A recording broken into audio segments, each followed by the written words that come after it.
বর্তমান বিশ্বায়নের যুগে ভাষা শুধু যোগাযোগের মাধ্যম নয়, বরং অর্থনৈতিক উন্নয়ন, বিনিয়োগ আকর্ষণ এবং আন্তর্জাতিক সম্পর্ক জোরদারের একটি শক্তিশালী হাতিয়ার। জাপান বিশ্বের অন্যতম শিল্পোন্নত দেশ এবং বাংলাদেশের উন্নয়ন সহযোগী হিসেবে দীর্ঘদিন ধরে গুরুত্বপূর্ণ ভূমিকা পালন করে আসছে। ফলে বাংলাদেশে বিনিয়োগ ও ব্যবসা উদ্যোগে জাপানি ভাষা শিক্ষার গুরুত্ব দিন দিন বাড়ছে।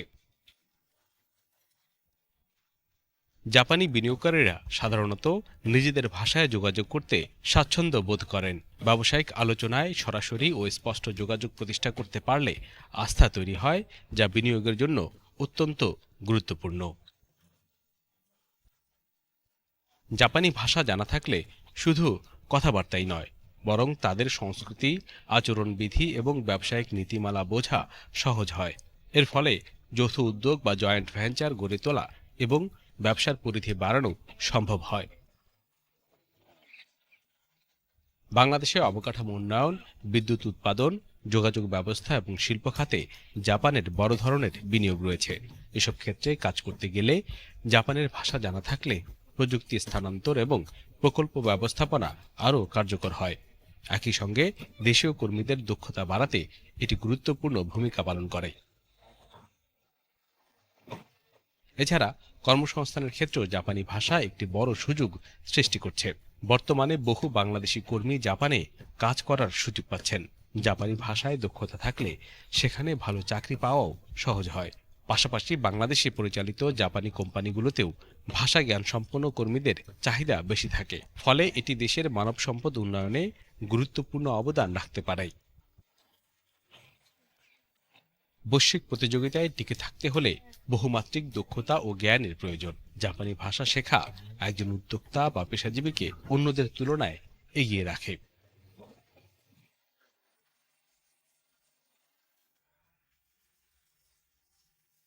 আপনার কাছে আমরা জানতে চাইব যে জাপান আমাদের দীর্ঘদিনের বিশ্বস্ত বন্ধু। বলা হয় যে বাংলাদেশের সবচেয়ে ভালো বন্ধুদের একজন হলো জাপান, অন্যতম বন্ধু, যে আমাদের বিনিয়োগের একটা বড় উৎস এবং আমাদের রপ্তানি বাজার হিসেবে একটা বড় বাজার। এই জাপানের সাথে আমাদের ব্যবসা বাণিজ্যের এই গত 56 বছরের যে ব্যবসা বাণিজ্য, এটাকে যদি আপনি মূল্যায়ন করেন বা বাইলেটারাল ট্রেডটাকে আপনি কিভাবে দেখছেন? জাপান বাংলাদেশের সম্পর্ক 1971 সাল থেকে পর থেকে একটু ব্যাকগ্রাউন্ডে আলোচনা করার খুবই জরুরি মনে করি। 71 সালের স্বাধীনতা যুদ্ধের পর থেকেই কিন্তু জাপান তাদের সহযোগিতার হাত বাড়িয়ে দেয়। প্রথম দিকে আমরা বাংলাদেশ অনেক রকম সহযোগিতা পেয়েছি, তার মধ্যে টেকনিক্যাল অ্যাসিস্ট্যান্স এবং গ্র্যান্টস, যেগুলো আমাদের স্কিল হিউম্যান রিসোর্স তৈরির ক্ষেত্রে সহায়তা করে, এবং টেকনোলজিক্যাল ট্রান্সফার। যদিও অনেক ডিফিকাল্টিস পার করে এসেছি আমরা, তারপর স্বাধীনতার পর থেকে আমাদের সহযোগিতাপূর্ণ আলোচনার ক্ষেত্রে আমরা তখন এটাকে বলছিলাম যে mutual growth and partnership. But 2022 সালের পরে থেকে আমরা এটাকে বলছি স্ট্র্যাটেজিক পার্টনারশিপ। কারণ হচ্ছে যে বিজনেসের ক্ষেত্রে আসলে বোথ পার্টি, এটা B2Bও হইতে পারে অথবা গভর্নমেন্ট টু গভর্নমেন্ট হলেও সেক্ষেত্রেও সবসময় চিন্তা করে যে কীভাবে উইন উইন সিচুয়েশনের মধ্য দিয়ে যেতে পারে। সো জাপান অ্যাকচুয়ালি বাংলাদেশকে সহায়তার মেইন কারণ হচ্ছে একটা big market, specially the demographic dividend, যে জনসংখ্যার সাথে আসলে মার্কেটের একটা ইন্টারকানেক্টেড রিলেশন আছে। কারণ জনসংখ্যা যখন পপুলেশনের একটা বিগ গ্রোথ থাকে, সেক্ষেত্রে আসলে মার্কেট পটেনশিয়ালটা বাড়ে। আর সেক্ষেত্রে জাপান বাংলাদেশকে আসলে অফকোর্স সাপোর্ট সবসময় করছে, কিন্তু তারপরেও এইটা মেইনলি মার্কেট ওরিয়েন্টেড একটা। আর এখন একটা যে নতুন চ্যালেঞ্জ এসেছে গ্লোবাল পলিটিক্যাল অর্ডার, সো সেক্ষেত্রে আপনি ইন্দো প্যাসিফিক রিজিয়নের ক্ষেত্রে জাপান তাদের মার্কেট এক্সপেনশন চায়না +1 পলিসি আমরা আরও লাস্ট 5 to 10 ইয়ার্স ধরে এটা দেখছি। সো সেক্ষেত্রে একটা মার্কেটের একটা ডেস্টিনেশন হাব হিসেবে তারা বাংলাদেশকে রিলোকেট করছে। ইভেন মার্কেটটা শুধু যে বাংলাদেশকে টার্গেট করছে সেটা না, মার্কেট এক্সপেনশনের জন্য সেই সাথে সাথে তারা সাউথ ইস্ট এশিয়ার অন্যান্য দেশগুলোতে এই প্রোডাক্টগুলোকে আসলে ডাইভার্সিফাইড প্রোডাক্টগুলোকে সেল করতে পারলে সেটা আরও মিউচুয়াল একটা বেনিফিটের দিকে যেতে পারে দুইটা দেশের পক্ষ থেকেই। সেক্ষেত্রে যে জিনিসটা সবচাইতে বেশি আমরা ফিল করি সেটা হচ্ছে যে বাংলাদেশের যে হিউম্যান রিসোর্সেস, যে man power, in the next 10 ইয়ার্সে এই চ্যালেঞ্জটা আসলে আরও বৃদ্ধি পাবে। বাংলাদেশ কিন্তু আর বেশি, আবার আমরা যে সবসময় বলি যে খুব লো কস্ট লেবার ফোর্সেস, এটা কিন্তু আর থাকবে না। খুব উইদিন দ্য নেক্সট 5 to 10 ইয়ার্সে এই ট্রেন্ডটা চেঞ্জ হবে। তখন আসলে weather Japan will rethink about the new market, নতুন মার্কেট সম্পর্কে তারা চিন্তা করবে কিনা, সেটা একটা। সেকেন্ড হচ্ছে যে বাংলাদেশ গভর্নমেন্টের এখন ইনিশিয়েট নেওয়া উচিত যে কিভাবে আমাদের হিউম্যান রিসোর্সকে হিউম্যান ক্যাপিটালে ট্রান্সফার করতে পারবো। আদারওয়াইজ আমরা যদি 80s কিংবা 90s দিকে চিন্তা করি, বাংলাদেশ থেকে যত আউটবাউন্ড ওয়ার্কার ছিল তখন আমরা কিন্তু জনশক্তি বলতাম, সেটাকে অ্যাকচুয়ালি কিন্তু লো কস্ট লেবার সাপ্লাই করতাম। বাট এখন গ্লোবাল ডিমান্ডের কথা চিন্তা করে, শুধু জাপান না, জাপানকে আমরা যদি মডেল হিসেবে চিন্তা করি, জাপানিজ মডেলটাকে, যে তাদের যে শ্রিঙ্কিং পপুলেশন, জনসংখ্যা কিন্তু কমছে সবসময়, যার ফলে জাপানের যে ডিজায়ারটা বাংলাদেশ থেকে যখন আমরা ইনফ্যাক্ট ম্যান পাওয়ারের কথা চিন্তা করছি, definitely skilled worker is very important. এই জন্য আসলে গভর্নমেন্টের উচিত কিভাবে এই হিউম্যান ক্যাপিটালকে স্কিল ওয়ার্কার হিসেবে ট্রান্সফার করা যায়, সেক্ষেত্রে বাংলাদেশ অনেক বেশি পোটেনশিয়াল পাবে ইন ফিউচারে। স্কিল ম্যান পাওয়ারের কথা বলছেন আপনি, এই আপনার ডিপার্টমেন্ট, আপনারাও তো স্কিল ম্যান পাওয়ার, বিশেষ করে জাপানের জন্য ল্যাঙ্গুয়েজটা একটা বড় ব্যারিয়ার। একটা সময় ল্যাঙ্গুয়েজ না জানলে যেতে পারতো না, বা ল্যাঙ্গুয়েজ জানতো না মানুষ। আপনার ডিপার্টমেন্ট এখানে অগ্রণী ভূমিকা রাখছে। এই যে এই মুহূর্তে আমাদের জানা মতে জাপানে কিছু ভিসা, স্টুডেন্ট ভিসা আছে, এই ল্যাঙ্গুয়েজের থ্রুতে যে জাপানে আমাদের ম্যান পাওয়ার পাঠানোর একটা সুযোগ হয়েছে, এটা যদি আমাদেরকে একটু ধারণা দিতেন আসলে কিভাবে তারা নিচ্ছে এখান থেকে ম্যান পাওয়ার। অ্যাকচুয়ালি সেটা যদি চিন্তা করি, জাপান যখন আমরা ম্যান পাওয়ারের ডেস্টিনেশন হিসেবে চিন্তা করছি, তখন আপনার সবচাইতে প্রথম ক্রাইটেরিয়া আসে language and cultural orientation. Department of Japanese studies 2017 সালে এটা এস্টাবলিশড হয়। তারপর থেকে আন্ডারগ্রেড মাস্টার্স প্রোগ্রাম চলছে। সো আমরা এই সাথে সাথে কিন্তু তাদেরকে এরিয়া স্টাডিজ ডিপার্টমেন্ট, তারপরে আমরা তাদেরকে ল্যাঙ্গুয়েজ, জাপানিজ ল্যাঙ্গুয়েজের ট্রেনিংটা তাদেরকে দেই, সো দ্যাট তারা যাতে ফিউচার স্কিলড হিউম্যান রিসোর্সেস, যেটা জাপানিজ মার্কেটের জন্য হাইলি ডিমান্ড। সো জাপান যখন চিন্তা করে ওয়েদার তারা জিজ্ঞেস, প্রথমেই তাদের কাছে একটা ক্রাইটেরিয়া থাকে, সেটা ল্যাঙ্গুয়েজটা জানে কিনা। সো ল্যাঙ্গুয়েজের ক্ষেত্রে N5 কতগুলো লেভেল আছে, নিচে থেকে শুরু করে N5, 4, 3, 2, 1। সো এর থেকে অ্যাটলিস্ট N4 কিংবা 3 থাকলে জাপানিজ মার্কেটে বাংলাদেশি যারা স্টুডেন্ট আছে, মানে শুধু আমার ঢাকা বিশ্ববিদ্যালয়ের স্টুডেন্টের কথা বলছি না, ওভারঅল বাংলাদেশ মার্কেট থেকে যদি একটা ল্যাঙ্গুয়েজ ক্যাপাবল স্টুডেন্ট তৈরি করা যায়, সেক্ষেত্রে জাপানিজ মার্কেটে তাদের অনেক ডিমান্ড আছে।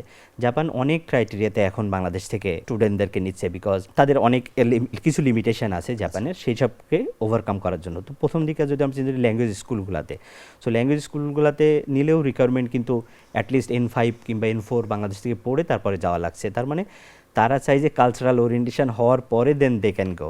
Second, quality of work. Japan আপনি যে কাজটাই করতে যান না কেন, যে কোনো কাউকে কিন্তু রিক্রুটমেন্ট সম্ভব না। সেক্ষেত্রে তাদেরকে স্পেসিফিক স্কিল ওয়ার্কার যারা আছে, SSWতে এখন লোকজন নিচ্ছে, TITPতে নিচ্ছে, তখন তারা চিন্তা করে যে এই রিলেটেড জবের কোন ট্রেনিং আছে কি না। সো সেইটাও কিন্তু খুবই ইম্পর্টেন্ট বিষয়। সেক্ষেত্রে আমি যেটা ফিল করি সেটা হচ্ছে গভর্নমেন্টের এখন আরও বেশি উচিত টেকনিক্যাল ভোকেশনাল এডুকেশন ট্রেনিংটাকে আপগ্রেডিং করা। যে ওয়েদার টেকনোলজিক্যাল কিন্তু অ্যাডভান্সমেন্ট আসছে, বাট আমি কয়েকটা রিসার্চ করছিলাম এই রিলেটেড, যে বাংলাদেশের টিভেট সেক্টরটা আসলে কিভাবে রান করছে কিংবা ফিউচার পোটেনশিয়ালটা। সো সেক্ষেত্রে যেটা ব্যাকলগ সবচাইতে স্টিল অনেক বেশি আপগ্রেডেশন দরকার, যে জন্য গভর্নমেন্টের অনেক বেশি ইনভেস্টমেন্ট দরকার টেকনিক্যাল অ্যান্ড ভোকেশনাল এডুকেশন সেক্টরে অ্যাজ ওয়েল। এডুকেশন সেক্টরে অফকোর্স, বাট টিভেটটাকে আরও বেশি ফোকাস করা, বিকজ আপনি যদি এই পপুলেশনটাকে আমরা যদি হিউম্যান ক্যাপিটালে, skilled, that is a terminology, skilled ওয়ার্কারে যদি রূপান্তর করতে না পারি, সেক্ষেত্রে it would be very difficult in the next 10 to 20 years. So গভর্নমেন্টের উচিত mid term, short term, mid term and long টার্মে the goal about the population or the demography, এটা এখন যদি আমরা ডিফাইন করতে না পারি, it might be problem in the future. এই সার্ভিস সেক্টরটা যদি ভালোভাবে কাজ করে, আপনি দেখবেন business potential and growth will broom undoubtedly. আপনার একটু পেছন থেকে আরেকবার জিজ্ঞেস করি আপনাকে, আপনি বলছিলেন যে আমাদেরকে short term, mid term, long টার্মে কিছু গোল সেট করা দরকার স্কিল ডেভেলপমেন্টকে নিয়ে। আমাদের এইখানে তো এডুকেশন অনেকগুলি ভোকেশনাল ইনস্টিটিউট, পলিটেকনিক্যাল ইনস্টিটিউট আছে, আমাদের কি কোনো অপরচুনিটি আছে জাপানিজ ইনস্টিটিউটগুলি বা তাদের স্কিল লেভেল তারা এখন যে জায়গা আছে এদের সাথে কোনো জেবি করা বা ওই ধরনের কি আমাদের অপরচুনিটি, যেহেতু আমার ইনস্টিটিউট আছে, আমাদের ওই ধরনের জেবিতে যেতে চাইলে ধরেন আপনারা ডিপার্টমেন্ট হিসেবে আপনাদের কিছু জাপানিজ প্রতিষ্ঠানের সাথে আপনাদের কোলাবোরেশন আছে, আমরা যদি আমাদের আফটার প্রাইমারি মানে মিড লেভেলে যদি আমরা যদি বলি যে হাই স্কুল লেভেলে যদি কোনো ধরনের এই ধরনের অ্যারেঞ্জমেন্ট করার সুযোগ আছে কিনা? সেক্ষেত্রে আসলে গভর্নমেন্ট ডিসিশন মেকিংয়ের একটা ইস্যু। তারপরে আমি একটা বলবো যে আমাদের কিন্তু ক্যাপাসিটি টিবেট ইনস্টিটিউশন সারা বাংলাদেশে প্রত্যেকটা বিভাগ না, এটা প্রত্যেকটা জেলায় জেলায়ও আছে। সো আমাদের ইনফ্রাস্ট্রাকচারাল ইস্যুটা ইজ ওকে। প্রবলেমটা হচ্ছে যে টেকনোলজিক্যাল ট্রান্সফার অ্যান্ড অ্যাডভান্সমেন্টটা, এই অ্যাডভান্সমেন্টটা অত বেশি হয় নাই যেটা আমরা এক্সপেক্ট করি। কারণ আমি এক্সাম্পল হিসেবে বলতে পারি নার্সিং কেয়ার গিভারে আমরা জাপান এখন আসলে অনেক বেশি তাদের ফোকাস, বিকজ অফ দ্য ব্যাকগ্রাউন্ডটাও জানা উচিত সেটা খুবই দরকার। সেটা হচ্ছে যে তাদের আসলে পপুলেশন নাই ওল্ড এজ পিপুলদেরকে সাপোর্ট করার জন্য, that is the issue. So first আসছে যে ল্যাঙ্গুয়েজ ট্রেনিং, আবারও আসি আমরা ল্যাঙ্গুয়েজের ভেতরে। ল্যাঙ্গুয়েজ ট্রেনিং ইজ ভিন্ন, কারণ হচ্ছে আপনি যাকে সার্ভিস দিবেন তার সাথে communication is very important.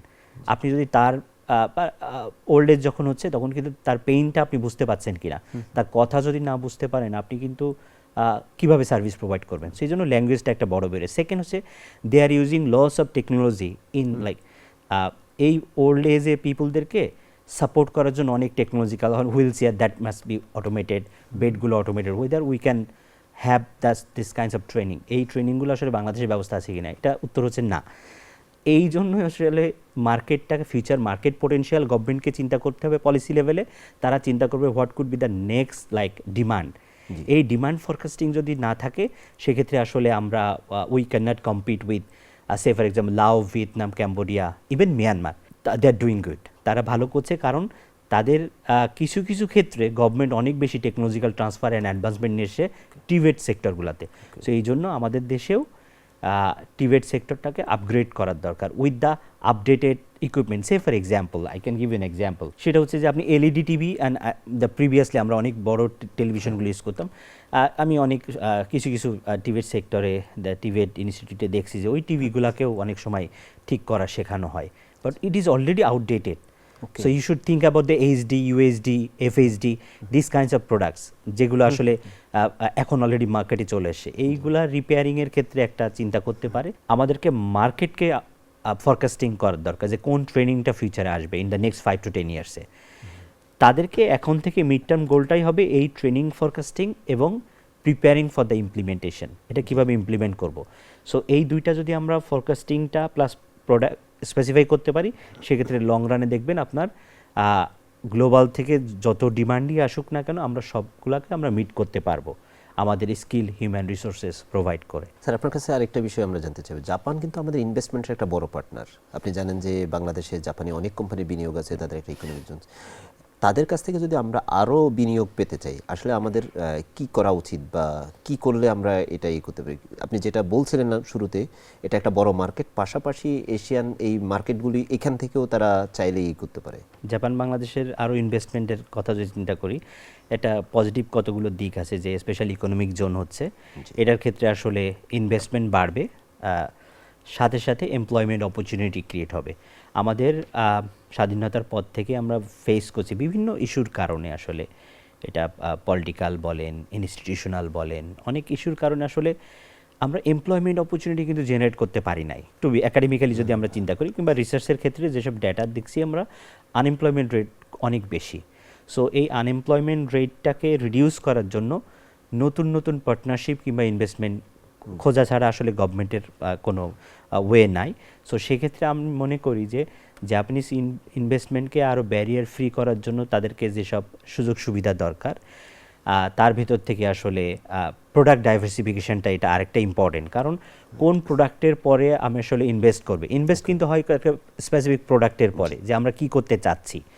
So তার আগে আমরা একটু ব্যাকগ্রাউন্ডে যদি চিন্তা করি, বাংলাদেশ জাপানের ট্রেড ব্যালেন্স কিন্তু always negative since 1980s or something. সেক্ষেত্রে আসলে এই যে ট্রেড ব্যালেন্সটা নেগেটিভ হওয়ার কারণে, কারণ আমরা কোন প্রোডাক্ট জাপানে পাঠাচ্ছি আর জাপান থেকে কোন প্রোডাক্ট আসলে নিয়ে আসছি, এইটার সাথেও ইনভেস্টমেন্টের একটা কোরিলেশন আছে।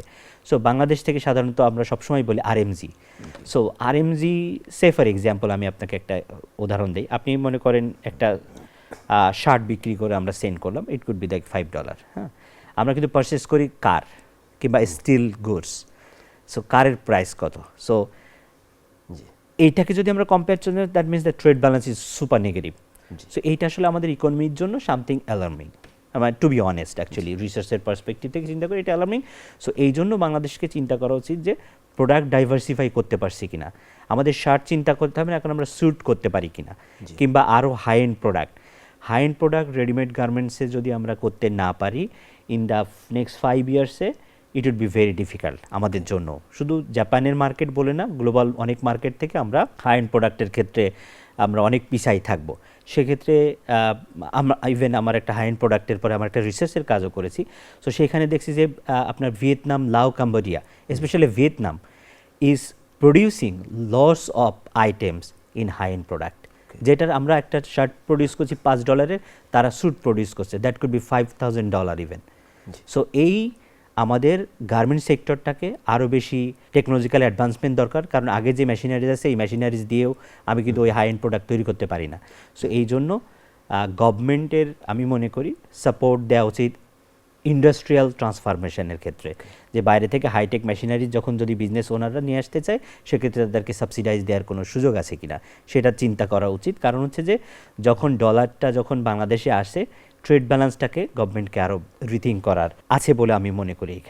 এখানে যদি আপনি যেমন পোশাকের কথা বলছেন $5 এবং $5,000 পর্যন্ত ইভেন্ট হয়, এখানে জাপানিজ কোয়ালিটি স্ট্যান্ডার্ডটা তারা কেমন মেনটেন করে? আমাদের উদ্যোক্তারা যদি জাপান মার্কেটের জন্য রপ্তানি করতে চায় তাহলে তাদের কি ধরনের চ্যালেঞ্জ ফেস করতে হয় কোয়ালিটি এসিউরেন্সের ক্ষেত্রে? ছোটোবেলা থেকে আমরা অনেকেই শুনছি made in Japan means like something is the quality is very excellent, plus longevity, প্রোডাক্টের লংজিভিটি, প্রোডাক্টটা কতদিন আসলে ডিউরেবল হবে, এটা আমরা সবসময় একটা প্রোডাক্ট ছোটোবেলা থেকেই চিন্তা করতাম। ইনফ্যাক্ট অনেক পেপার পত্রিকাতেও আমরা পড়েছি অনেক সময় যে তাদের প্রোডাক্ট যখন চিন্তা করি কোয়ালিটি হয় এক্সেলেন্ট, সেকেন্ড হচ্ছে যে লংজিভিটি, একটা প্রোডাক্টের কতদিন ইউজ করতে পারবো সেটার পর ডিপেন্ড করে।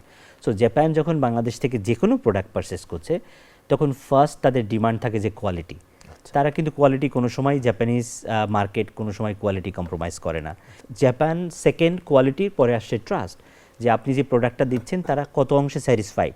আপনি 100%-এর ভিতরে 100% কোনো সময় সম্ভব না 100-এ 100 কারেক্ট করা, but 98-97 it could be feasible. But আপনি যদি 100 প্রোডাক্টের কথা বলে 50% quality and least of the 50% যদি কোয়ালিটিফুল না হয় সেক্ষেত্রে আসলে এই প্রোডাক্টটা কিন্তু সেল করা খুব চ্যালেঞ্জিং। সো এই জন্য এই ট্রাস্টটা অর্জন করা। জাপান মার্কেট নিয়ে মানে আমাদের সরকারের কিছু পরিকল্পনা আমরা দেখছি অন্তর্বর্তীকালীন সরকারের সময় একটা বাইল্যাটারাল ট্রেড এগ্রিমেন্ট যেটাকে আমরা ইপিএ বলি, আপনি ইপি নিয়েও কাজ করতেছেন। এই ইপিএতে আসলে আমাদের জন্য কি অপরচুনিটি ডোর ওপেন হতে যাচ্ছে একটু যদি বলেন, বা কোনো এখানেও ফার্দার নেভিগেট করার কি সুযোগ আছে? ইকোনমিক পার্টনারশিপ এগ্রিমেন্ট দুইটা দেশের জন্য একটা বড় ধরনের উইন উইন সিচুয়েশন তৈরি হবে, বিকজ কতগুলি ইস্যু আছে তার ভেতরে আমরা মিডল ইনকাম কান্ট্রির দিকে যাচ্ছি। সো সেক্ষেত্রে অনেক গ্লোবাল ট্যারিফের ক্ষেত্রে, ট্যাক্স অ্যান্ড ট্যারিফের ক্ষেত্রে আমরা অনেক বেশি একটু ডিফিকাল্টিস পড়তে পারি। সো এই ইকোনমিক পার্টনারশিপ এগ্রিমেন্ট হওয়ার ফলে আমাদের বাংলাদেশের প্রোডাক্টটা কম্পারেটিভলি আমরা হয়তো একটু ভালো দাম পাওয়ার সম্ভাবনা আছে। কিন্তু সেক্ষেত্রে আসলে আমি মনে করি যে এটা এখন আমাদের গভর্নমেন্টের স্পেশালি তাদেরকে চিন্তা করা উচিত যে প্রোডাক্টটাকে এই ইকোনমিক পার্টনারশিপ এগ্রিমেন্টটা বেনিফিটেড তখনই হবে যখন আমরা প্রোডাক্টকে ডাইভার্সিফাইড করতে পারবো। শুধু একটা প্রোডাক্টে আমি অনেক সময় বলি যে আমরা এক্সাম্পল দেওয়ার সময় আমাদের একটাই এক্সাম্পল আসে যে রেডিমেড গার্মেন্টস, নো, আরও সেক্টরগুলোকে পোটেনশিয়াল সেক্টর কোনটা কোনটা হইতে পারে, যে ওষুধ শিল্প হইতে পারে, সার্ভিস সেক্টরও হইতে পারে এটা ইকোনমিক পার্টনারশিপ এগ্রিমেন্টের ভিতরে। সো এই সেক্টরগুলোকে আরেকটু ডাইভার্সিফাই করে অনেক ধরনের প্রোডাক্ট রেডি করা, then they can choose and pick. Otherwise আমার প্রোডাক্টই আছে দুইটা, সো এর থেকে আসলে উইন করা টাফ খুব। সো এই জন্য আসলে এটা ইকোনমিক পার্টনারশিপটাকে আরও বেশি ফ্রুটফুল করার জন্য অবশ্যই গভর্নমেন্টকে ডাইভার্সিফাইড প্রোডাক্টকে আইডেন্টিফাই করা, ইনফ্যাক্ট প্রমোট করার চিন্তা করতে হবে। প্রিয় দর্শক, আমরা আমাদের আজকের অনুষ্ঠান এখানেই শেষ করছি। আশা করছি আগামী পর্বে অন্য কোনো অতিথির সাথে আবারও দেখা হবে আপনাদের সাথে। ততক্ষণ ভালো থাকবেন। আল্লাহ হাফিজ।